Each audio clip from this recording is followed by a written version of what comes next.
Pemirsa, program Proaktif kembali hadir di layar kaca Anda. Program kerjasama iNews TV Semarang dengan Humas DPRD Jawa Tengah. Dan di episode kali ini, Proaktif mendatangi Dapil 10, tepatnya di Kabupaten Banjarnegara dan Kabupaten Kebumen.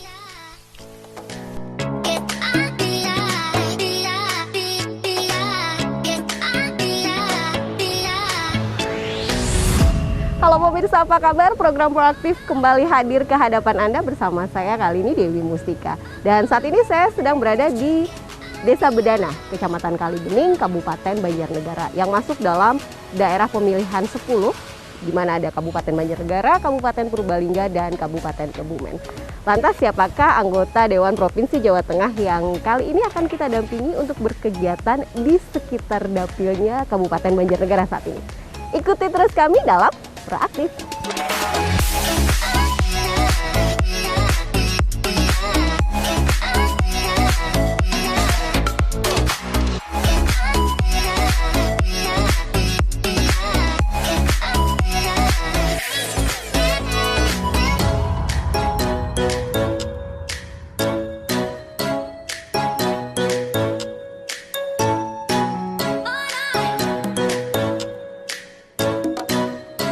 Mbak Dewi sini. Ini dia. Oke pemirsa, saya harus memperkenalkan dulu. Ini dia tamu kita hari ini di Proaktif, Bapak Bambang Eko Purnomo yang udah 3 periode berturut-turut ya Pak Bambang di Komisi C. Komisi C, ngapain Pak di kebun gini? Janjian saya sama saya di kebun kopi, ini gimana ini ceritanya? Ini kebun kopi binaan kita dan ini dari Pak Lurah Bedana. Oke, Kalibening. selamat siang Pak Lurah. Ini petaninya.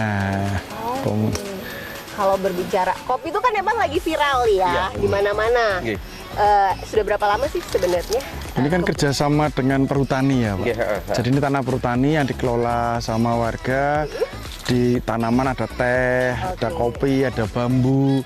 Jadi yang penting bukan tanaman keras gitu. Dan ini bisa dimanfaatkan untuk mungkin ada bagi hasil untuk perhutani ya, walaupun mungkin sedikit. Tapi setidaknya ada kerjasama, interaksi, simbiosis mutualisme antara dan dijagakan juga lahannya.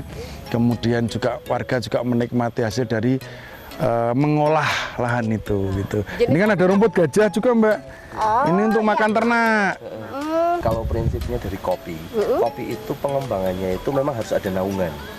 Harus ada naungan. Jadi pengembangan kemarin ini ada kebetulan petani mudanya, itu kami godol kemarin biar nanti ada naungannya itu alpukat. Nah, itu juga ada beberapa yang sudah ditanam sama alpukat. Tapi kebetulan yang di sini itu selingannya pakai ini, pakai rumput odot, rumput odot. Dan juga terima kasih juga dari Pak Bambang support untuk kami, termasuk kami juga mengajukan yang di kehutanan untuk pengembangan kopi secara masif, biar nanti kita tanam dan kita jadikan sentra. Ngaten ya Pak. Nah dari Komisi C sendiri Pak, supportnya seperti apa sih? Terutama ini kan masih boleh bilang masih rintisan ya. Ini kan kita berhubungan dengan Porusda, baik BUMD maupun BUMN yang kerjasama bagi saham dengan pemerintah provinsi. Nah, di sini kan kita mencari celah mana petani-petani yang bisa kita kombinkan dengan Porusda.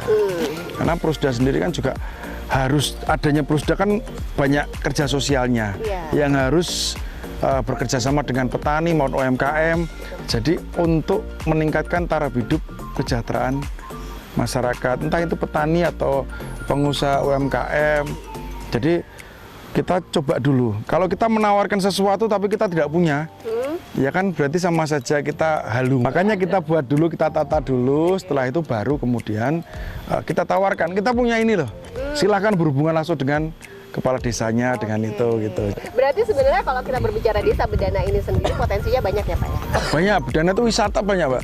Karena penataannya luar biasa. Mbak lihat tadi walaupun nggak bisa dikasih jalan mobil ya Mbak. Iya. Cuman setidaknya kan asri. Iya betul. Coba kalau ini akses jalannya besar, ada dari perhutani membuat jalan. Saya pikir nggak kalah ini dengan untuk wisata baru nggak kalah.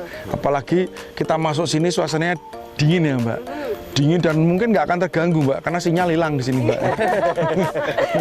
Nyaman ya Pak ya, nyaman ya. Oke, mungkin ada yang ingin disampaikan buat teman-teman petani khususnya di sini. Sebenarnya gini, banyak potensi yang kadang kita tidak tahu. Kadang potensi diri kita aja kita nggak tahu, apalagi potensi yang ada di sekitar kita. Tetap berjuang. Jadi kalau apa-apa diniati, dicoba, pasti ada yang membantu. Juga nanti bisa lihat di pengolahannya Pak. Kita walaupun kita rintisan, kemarin sudah dijabarkan sama Pak Eko. Jadi walaupun ini lokal, nanti untuk bisa dijabarkan sampai ke luas dan bisa menaikkan pendapatan masyarakat. Harus seperti itu ya, Pak Bambang.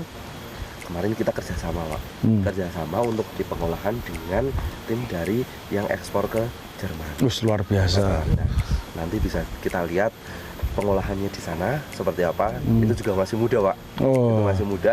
Kita gandeng sekalian biar nanti UMKM yang memang jadi mitranya Pak Bambang di sini, apa yang sudah Pak Bambang berikan di sini itu nanti memang menjadi manfaat buat warga kampung seperti itu Pak. Hasil kopi dari Desa Bedana juga diolah oleh warga sekitar. Olahan kopi dari Desa Bedana ini bahkan sudah mendapat tempat di luar negeri.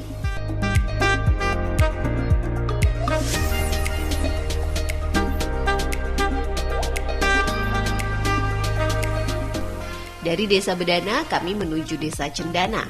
Desa yang didominasi dengan perkebunan salak ini menjadi salah satu desa yang mendapatkan bantuan pemerintah Provinsi Jawa Tengah, diantaranya betonisasi jalan desa serta pembangunan sejumlah talut. Nah pemirsa, saat ini saya sudah berada di Desa Cendana, masih di Kabupaten Banjarnegara.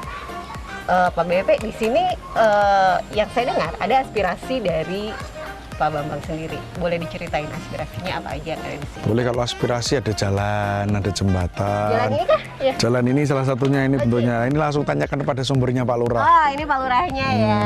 Oke. Berapa panjangnya untuk beton ini? Yang ini 500 meter. Menujunya kemana sih ini?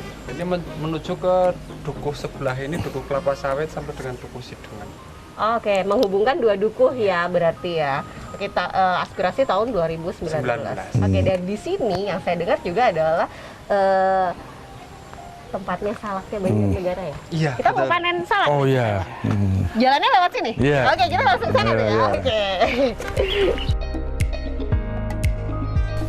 Desa Cendana merupakan desa dengan kondisi geografis yang rawan longsor. Melalui Wakil Rakyat Bambang Eko Purnomo, aspirasi terus disampaikan untuk pembangunan talut serta infrastruktur lainnya sebagai salah satu upaya memajukan Desa Cendana.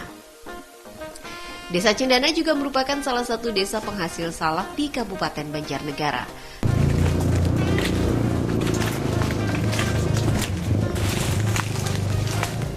Ciri-cirinya yang tua itu seperti apa sih? Kalau yang tua itu beda. Coba dibukain satu Mas.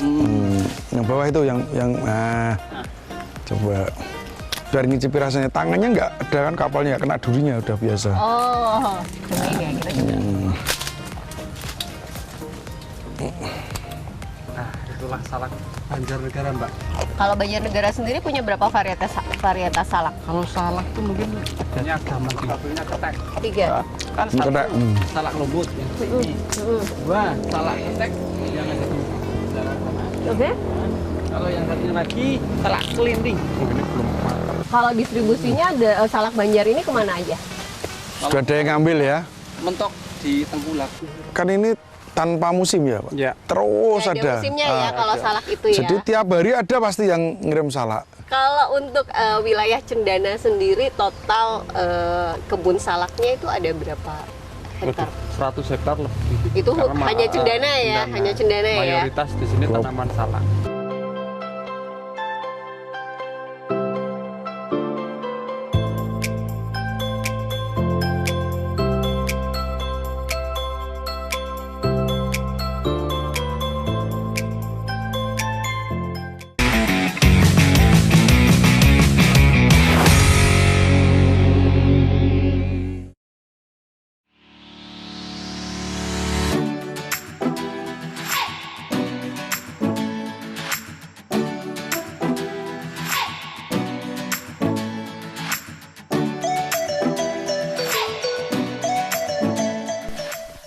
Berpindah ke Kabupaten Kebumen, masih dalam wilayah Dapil 10, kami mendatangi Desa Sidomoro, Kecamatan Bulu Pesantren, sebagai desa yang juga menerima bantuan aspirasi.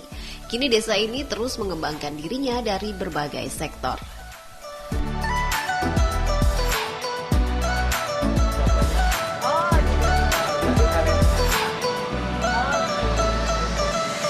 Hari ini kita berkunjung ke Desa Sidomoro, Kecamatan Bulus Pesantren, Kabupaten Kebumen. Ini Pak Lurahnya dengan Ketua Karang Tarunanya. Jadi ini hasil produknya. Silakan Mbak Dewi langsung bertanya kepada Pak Lurah Spri sama DAB.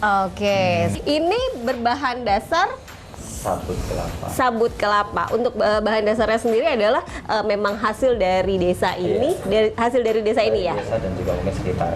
Oke, diolah sama teman-teman Karang Taruna di sini. Sampai saat ini sudah ada berapa macam produk dari serabut kelapa itu sendiri? Kalau macam produk banyak karena kita nggak menghitung juga ya, ada mungkin belasan. Udah berapa lama sih Mas? Tahun 2019 kita mulai. 2019. Sejak awal berdirinya Karang Taruna juga 2019. Terus distribusinya udah kemana aja Mas? Ada di Online. shop juga ada. Online. Oke, sebagai wakil rakyat, dukungan apa yang bisa diberikan buat teman-teman Karang Taruna di sini? Kalau menurut saya ini kreatif sekali Mbak. Nanti kita akan koordinasikan dengan provinsi, kira-kira apa yang bisa dimanfaatkan atau mungkin bisa dikerjasamakan dengan provinsi. Kan ada provinsi kan punya UMKM. Ya. Nah itu ada gedung UMKM dan sebagainya. Kemudian banyaklah coba ada Prusda dan sebagainya yang kita sampaikan nanti produk-produk ini. Jadi mungkin kan ini belum punya semacam leaflet atau pamflet mungkin ya, yang untuk pemasaran itu. Jadi mungkin hanya foto disampaikan ini apa itu di medsos itu ya, bahwa ini mungkin pot dari bahan ini harga sekian, tapi kan tidak ada apa namanya semacam buklet atau yang menjelaskan. Ya, Nah itu nanti bisa kita bawa untuk ke pameran-pameran. Biasanya pameran-pameran yang milik Pemprov itu gratis Mas. Iya. Itu misalnya di mall-mall dan sebagainya. Iya juga biasanya ya. Bisa. Jadi bukan hanya kecil skalanya, tapi coba nanti kan banyak, semakin banyak yang memasarkan, marketingnya makin banyak, biasanya cepat terkenal barang ini. Pak Lurah gimana menurut Pak Lurah ini? Kalau menurut kami cukup kreatif. Kemudian kayak Karang Taruna di Alhamdulillah di Sidomoro ini juga semangat sekali. Kebetulan kemarin juga ikut pameran juga di Mall Jogja, Mall Jogja, City Mall. Sebelum Ramadan. Ya, 4 hari kita pameran. Kebetulan saya juga ikut ke sana. Kemudian nasional. yang perlu kami sampaikan adalah kendalanya. Nah, disampaikan.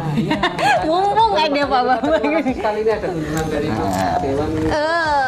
Perasaan saya sering ke sini. Ya, kebetulan. Spesial, Pak. Kebetulan kemarin kita dialog dengan Karang Taruna karena ini alhamdulillah aktif. Setiap bulan ada pertemuan Karang Taruna. Kemudian kendala apa yang ini juga kadang disampaikan kita juga. Kemudian harapan kami dengan adanya ini dari Pak Haji Bambang Eko ke sini, kemarin kita dialog dengan Karang Taruna. Kendalanya adalah kita belum mempunyai mesinnya, Bu. Ada mesinnya? Mesinnya belum punya. Jadi untuk bahan yang seperti itu Untuk menjadikan sabut. Untuk menjadikan serabut itu belum, kita masih beli. Pakainya apa itu? Oh, serabutnya beli. Beli, Pak. Oh. Nah, ini padahal hasil punya kita di desa Saya kira banyak sekali. Kelapanya dari Kelapanya banyak. Disisir sendiri gitu pakai kawat. Bukan ya? Bukan, pakai ada mesinnya, Pak. Itu ada mesin khusus pengolahan itu. Sehingga menghasilkan seperti itu. Serabut. Oke, Nah, itu yang menjadi kendala kami karena belum bisa mengolah itu. Jadi masih beli. Saya untuk kelapa sendiri di Sidomoro itu 1 hari bisa 500 Sampai butir kelapa ya. Artinya akan lebih banyak lagi produksinya juga pasti akan mempengaruhi kuantiti ya, akan kuantiti produksinya pasti lebih banyak ya. Dari pengolahan itu kan ada yang jenisnya lebih lembut, agak kasar, makanya ada jenisnya. Contoh ini mungkin yang agak kasar jadi tambang, yang halus nanti bisa bikin seperti ini. Kemudian yang agak kasar lagi mungkin bisa bentuknya beda-beda kayak.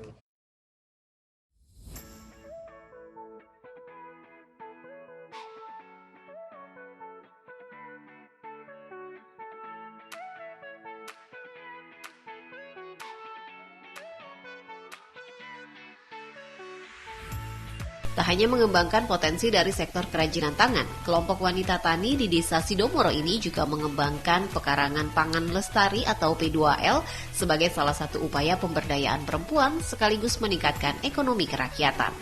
Warga memanfaatkan pekarangan dengan menanam berbagai jenis tanaman pangan dan buah untuk konsumsi sendiri dan akan dijual jika hasil panen berlimpah. Kita intinya dari tanaman sayuran yang bisa dibawa ada cabe,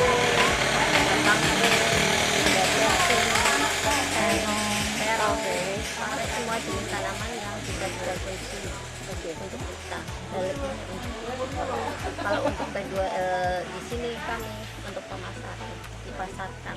Ini merupakan dapur terus dikembangkan di masing-masing anggota di rumahnya. Di rumah masing-masing tetap ada ya. Itu harus menanam beberapa macam tanaman yang ada di kegiatan PKI. Ini termasuk rumah bibit. Ini untuk menampung bibit-bibit segala macam di lahan di kemasan ini.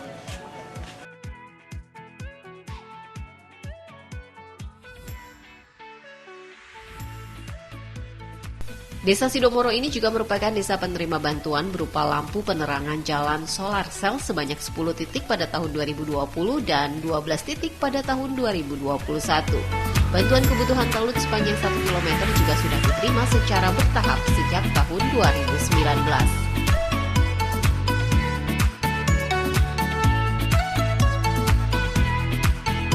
Dari Desa Sidomoro kami bergeser ke Desa Tanggulangin, di mana di sana terdapat kelompok usaha garam rakyat binaan.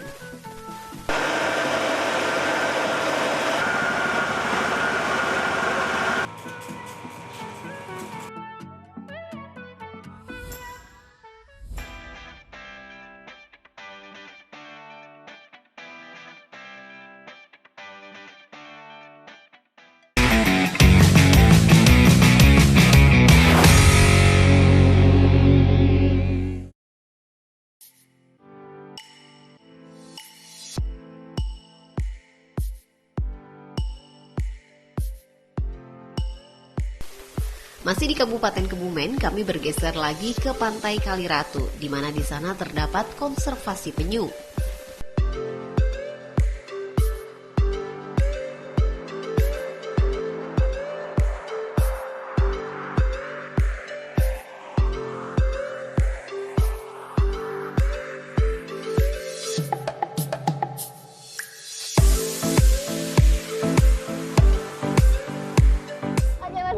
Diceritakan konservasi penyu sendiri di Kabupaten Kebumen tepatnya sudah berapa lama sih Mas Arief mengelolanya? Sebenarnya ini sebelum tahun 2016 kita sudah banyak observasi. Ini mana Om? Cuma kita mulai aktif dan kita TPI buat grup. Oh itu yang tadi ya menaranya. Tapi itu sejak 2016. Nah kemudian kita mendapat SK dari Balai Konservasi Sumber Daya Alam Jawa Tengah itu tahun 2020. Jadi kita mulai tahun 2020 sudah secara resmi dari Balai BKSDA Jawa Tengah ini kita punya izin untuk mengkonservasi. Itu sampai sekarang. Terus apa sih kendala yang dihadapi sampai sekarang? Mungkin boleh dibilang apa yang masih diperlukan sebenarnya sama teman-teman yang mengelola konservasi di Kabupaten Kebumen ini? Kalau kendala, kita lebih ke kendala alam. Kendala alam, musim yang tidak menentu, banjir dan lain-lain, itu kendala utama kita. Terus untuk yang lain, kita ingin menjadikan konservasi penyu ini jadi kayak riset center. Jadi kita Lencengnya apa edukasi. Banter apa dari Pak Bambang, ada nggak yang bisa disupport nih teman-teman untuk teman-teman di pengelolaan konservasi ini? Nanti coba kita cek di provinsi seperti apa. Tadi Balai Konservasi itu di bawah kementerian loh ya. Di bawah kementerian. Kementerian itu biasanya nasional. Jadi nanti kita coba cek yang provinsi ada nggak itu yang di bawah pemerintah provinsi. Jadi mungkin ini kan menjadi kalau kita kembangkan menjadi suatu yang baik menjadi contoh ya. Itu dia dari Pak Bambang sendiri sebagai salah satu anggota anggota dewan yang menyuarakan nih suara masyarakat khususnya di Kabupaten Kebumen, Banjarnegara dan Purbalingga.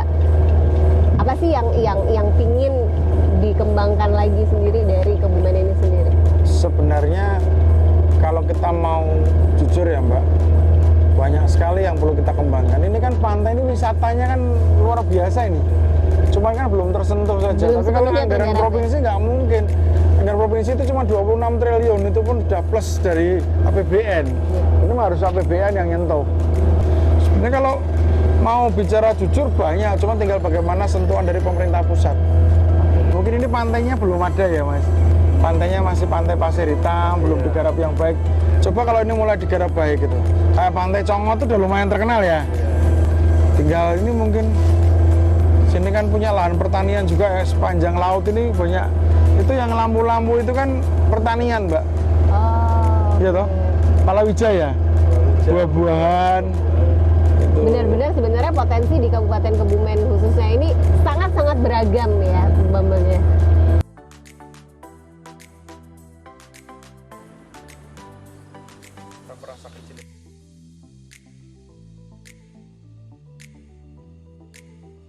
Setelah meninjau area konservasi penyu, kami masih akan melanjutkan kunjungan ke Kecamatan Karanggayam, di mana di sana terdapat sebuah usaha pengolahan kopi yang baru saja mendapatkan bantuan alat-alat pengolahan kopi. Namun kami sempat berhenti sejenak di sebuah rest area. Rest area ini sekaligus menyediakan kebun buah kelengkeng di mana para pengunjung bisa memetik dan menikmati sendiri kelengkeng jenis NK. Ini panen pertama? Panen pertama. Dia berapa lama sih ini dari tanamnya itu? Ini 2 tahun. 2 tahun? 2 tahun. Ini baru panen pertama? Baru panen pertama. Total berapa pohon Pak? Ada 400-an. 400-an.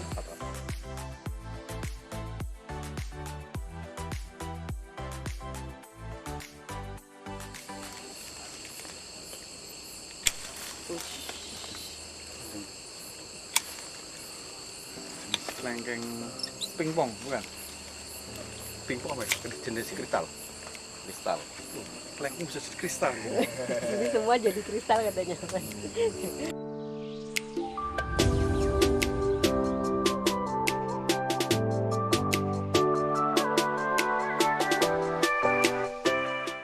Lanjutkan ke titik terakhir kunjungan kali ini di Kecamatan Karanggayam. Usaha kopi gemplong atau kopi subileng ini baru saja menerima bantuan seperangkat alat pengolahan kopi yang terdiri dari 9 unit alat. Alat-alat ini diharapkan akan sangat membantu pengembangan usaha kopi rakyat ini sebagai usaha meningkatkan perekonomian masyarakat. Kopi gemplong atau kopi subileng ini merupakan usaha kopi rakyat yang berawal dari komunitas budaya warga sekitar yang juga bernama Komunitas Subileng. Usaha kopi ini merupakan usaha kopi yang sekaligus juga melestarikan kebudayaan tradisional dengan masih menerapkan proses-proses pengolahan tradisional yang dilakukan sekaligus dengan gaya budaya tradisional.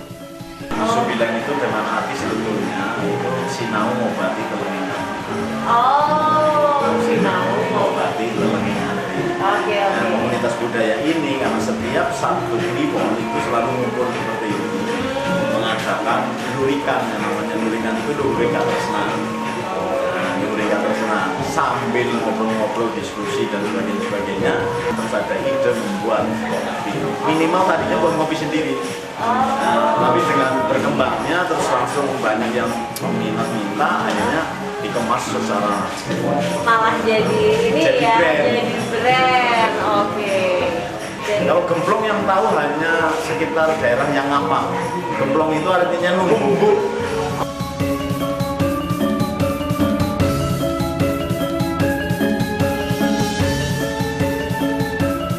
Demikian tadi episode proaktif di Dapil 10, tepatnya di Kabupaten Banjarnegara dan Kabupaten Kebumen, bersama Wakil Rakyat Bambang Eko Purnomo.